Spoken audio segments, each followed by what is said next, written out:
The Lord is my shepherd, I shall not want. He maketh me to lie down in green pastures. He leadeth me beside the still waters. He restoreth my soul. He leadeth me in the paths of righteousness for his name's sake. Yea, though I walk through the valley of the shadow of death, I will fear no evil, for thou art with me. Thy rod and thy staff, they comfort me.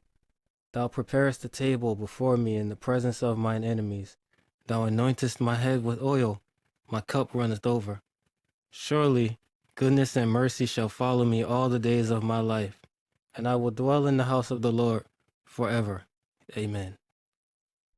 Hello everyone, Ron again. And in this video we're going to talk about what saturation is and compare it to compression so you can understand why I would use it on a vocal and some other things that you might use it for. So first let's talk about what compression is. So when doing music production, gain is like volume. It is a term for how loud a sound or signal is internally inside a DAW or running through some plugin. We call it gain instead of volume.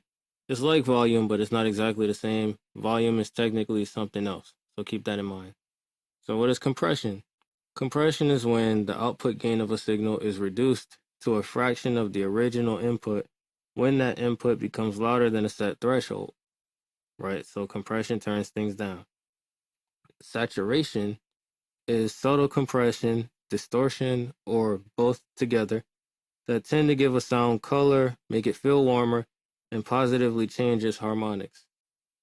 So for this video, I found that it's interesting that we can look at a bit of the history of saturation, some of the things that I learned about it while studying it.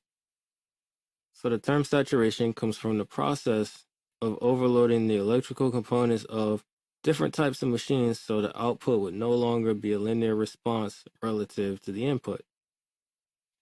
This is similar to when the gain of a signal is above the threshold in a compressor that has a 2-to-1 ratio. So everything above the threshold is being cut by 1/2. So the output gain would no longer be the same as the input gain was, and the dynamic range would be affected. So a similar thing happens when using saturation because the waveform is changed in a similar way, but it's more subtle.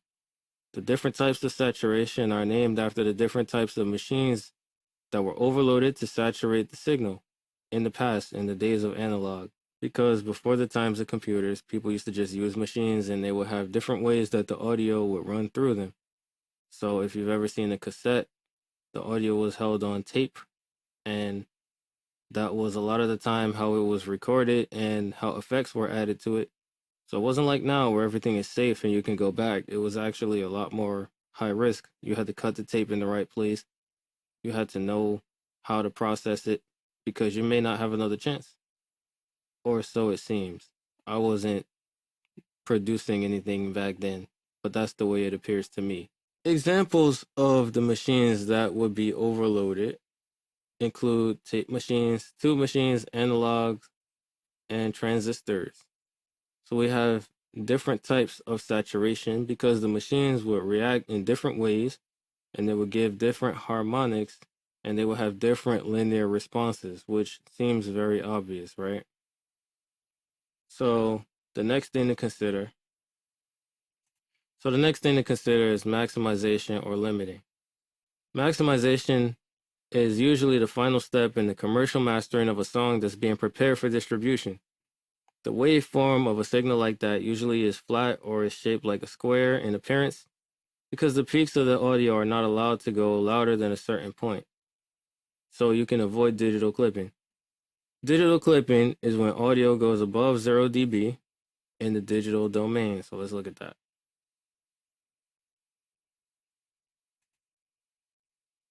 You can see over here that there's a decibel meter that measures how loud the sound is at any given time. And so it cannot exceed the 0 that is over here. If it does, the sound can no longer be reproduced and the sound will clip and it will sound terrible. It's a type of distortion that nobody wants to have. Maximization or limiting is very similar to this, but the information is not cut off.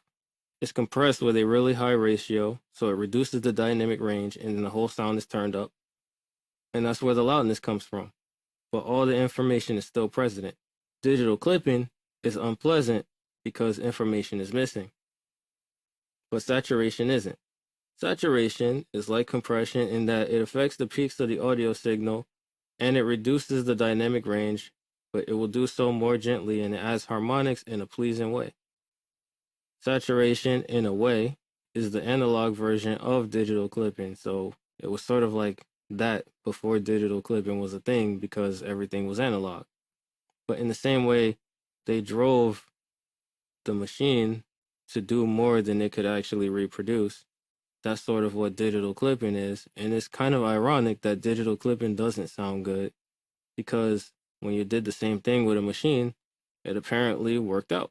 So because saturation sounds good, there are many plugins that emulate the effects that were provided by analog machines for those of us who lack access to them.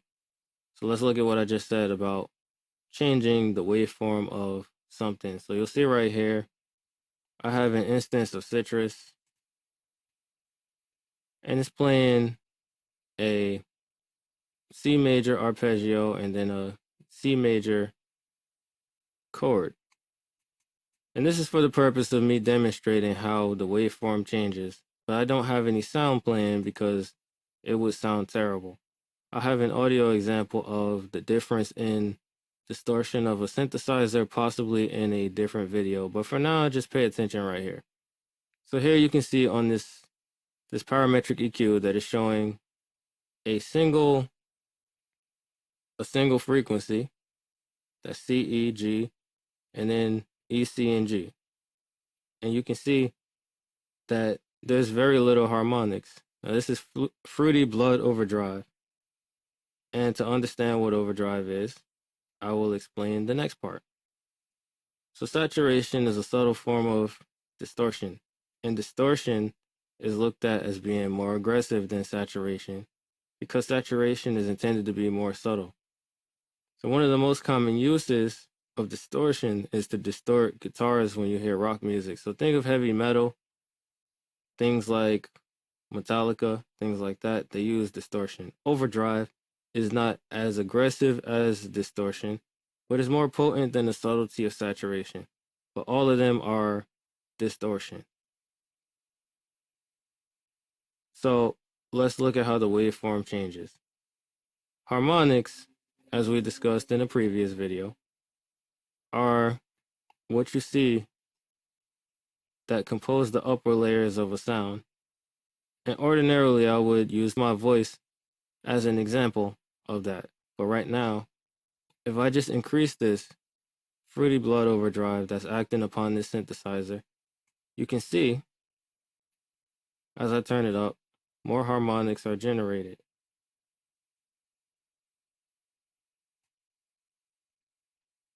So where the sound will only cover this one region down here, when there's one note playing, and it will go up a little bit, maybe because there's a few harmonics. When I increase the saturation, or distortion, rather, it starts to cover the entire frequency range, and you can see the harmonics that are produced right here. That's going to make the sound brighter. And if I add it, this is a times 100 switch to give 100 times distortion, then it adds even more harmonics than it did before. And it starts to actually resemble white noise, which is really interesting. Moreover, if you look at this sine wave, it's a regular pure sine wave until it plays 3 notes. But while it plays 1, it's just a sine wave. Until the point when I start to distort it with the overdrive, then the wave starts to change shape. And it becomes to resemble more of a saw wave. And the more distortion I add, because of the nature of distortion, which is like compression or limiting, it's going to look more and more like a square. But in this case, it doesn't go past looking like a sawtooth. And that's simply for this example. If I showed you an example of a song that is mastered, whether I mastered the song or not, it would look flat in appearance. So that's the importance of that.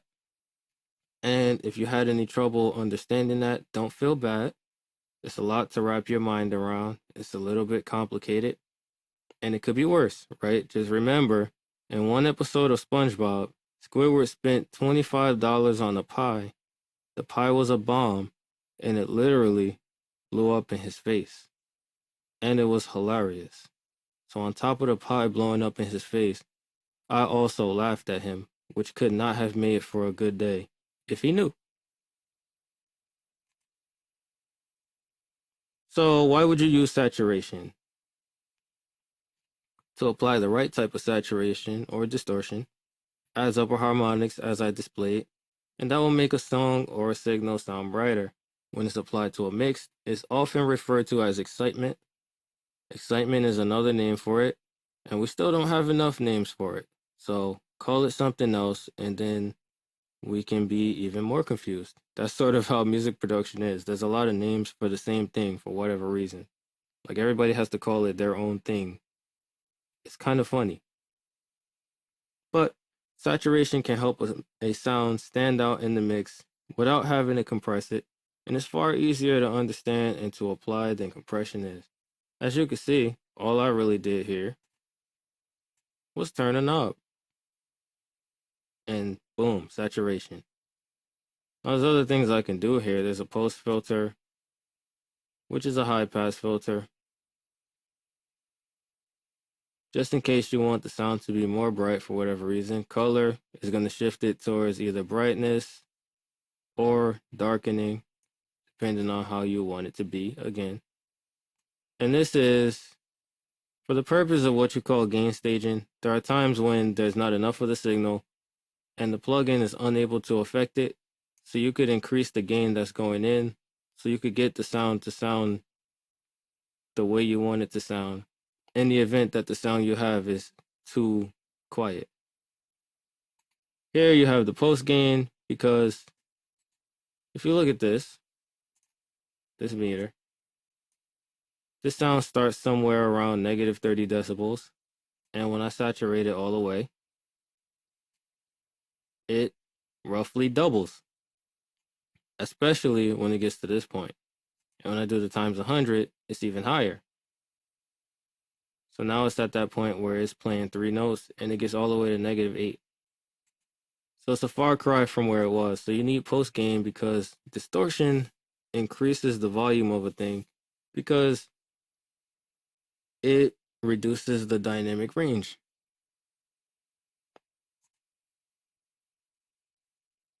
Moving along, saturation and distortion can be used to change the character of a sound over time if desired. For example, using a pedal, the distortion on a guitar could always be turned off. Saturation can bring clarity to the words of a speaker, as you're going to see in my example, who's providing dialogue in a similar way that it makes one sound brighter. It's a simple way to try to add clarity without adding harshness. Distortion and overdrive are good for synthesizers, as I've demonstrated here, without audio. They can be useful in making bass stand out in a mix because if you remember from the prior video, I discussed that we are not good at perceiving bass, despite what you may think. And that's part of why it always is so loud. Similarly, cell phones and laptops are not good at reproducing bass signals, so producers add upper harmonics to the bass, so a person listening on the cell phone will still be able to perceive that the bass is there. That's why it sounds different in the car, and it doesn't knock as hard when it's playing through your phone, because your phone can't play all that back, the speakers are too small. So if they didn't do this, the phone or the laptop would not reproduce the sound, the song would not sound the same. And it's the same with a heavy kick drum when it's really deep. Saturation can also be used on the drum bus to pronounce the drums in a mix. I use it the most during sound design to add upper harmonics to synthesizers, like I showed you here, because it's really, really useful. I also use it to increase clarity, as I described earlier, on individual sounds, but you wouldn't use nearly as much as this because it would dominate the mix and it would defeat the purpose. You wouldn't hear anything else. I also apply it on vocals. whether it's dialogue or mixing the track, and to the mix to give it tone or clarity. So essentially, I use it in every way I named. These things that I was thinking about really are from experience. My favorite type of distortion is overdrive, and this is probably my favorite overdrive plugin. And my second favorite type is tube saturation because it sounds really good. So let's look at the audio example with saturation on the vocal. Can close all of these.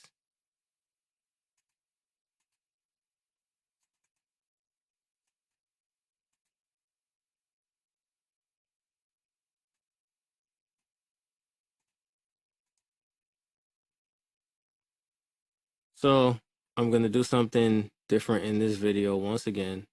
As the outro for this one, I'm going to start where we left off in the last video, which is the first EQ, the second compressor, the third EQ. I'm going to add the second compressor while it's playing, and then I'm going to add the saturation, and you're going to hear the difference in clarity.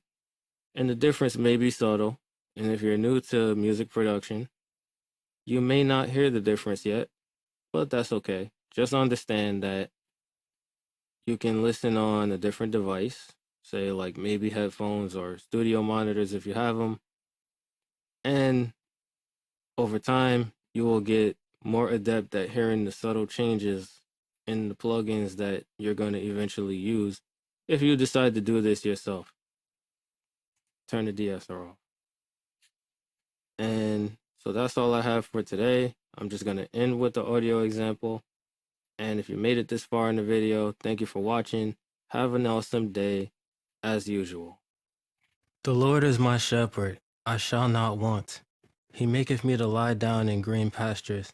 He leadeth me beside the still waters. He restoreth my soul. He leadeth me in the paths of righteousness for his name's sake. Yea, though I walk through the valley of the shadow of death, I will fear no evil, for thou art with me. Thy rod and thy staff, they comfort me. Thou preparest a table before me in the presence of mine enemies. Thou anointest my head with oil, my cup runneth over. Surely goodness and mercy shall follow me all the days of my life, and I will dwell in the house of the Lord forever. Amen.